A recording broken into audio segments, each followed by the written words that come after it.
I had a lot of young people. I had women. I had even older men who are still looking for jobs, you know. But I had a mixture of employees.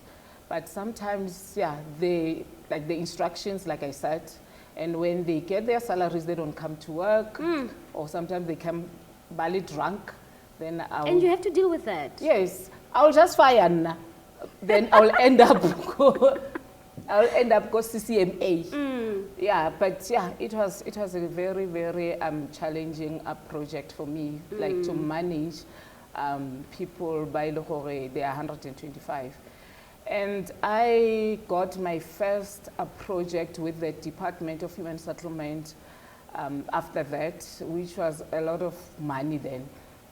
And I completed it, which led me to getting a certificate on an award of being the best women contractor in the province. My goodness. Yeah, the place was in a very difficult, rocky, dolomitic village, but here in the northwest.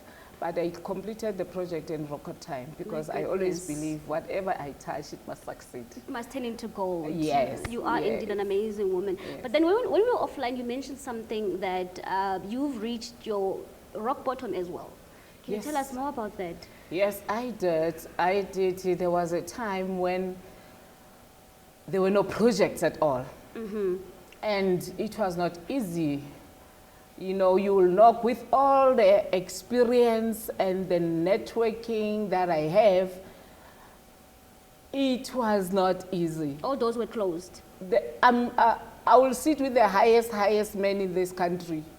But Nje, I was like, God, what are you saying? What is this? Why do you open? Because as a spiritual person, you know, you always believe, hey, I cannot just get this invitation in jail. For Mahala, and something must happen. And then you put me in these high people in the same table for, maybe you are preparing, you can see, you know, my situation.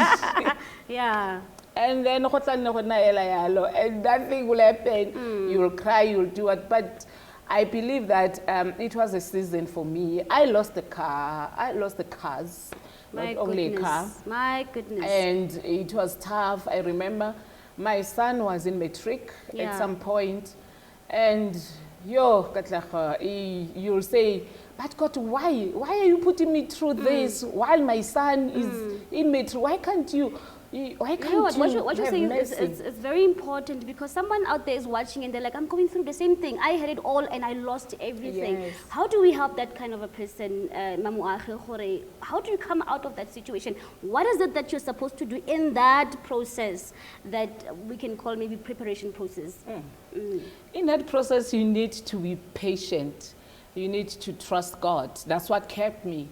I've got a very a husband who's got I don't know how big the faith is, but his faith, you know, when the Bible says you must have a faith as small as the mustard seed. My God. I've got that kind of a husband. I call him, he is the wind beneath my wings.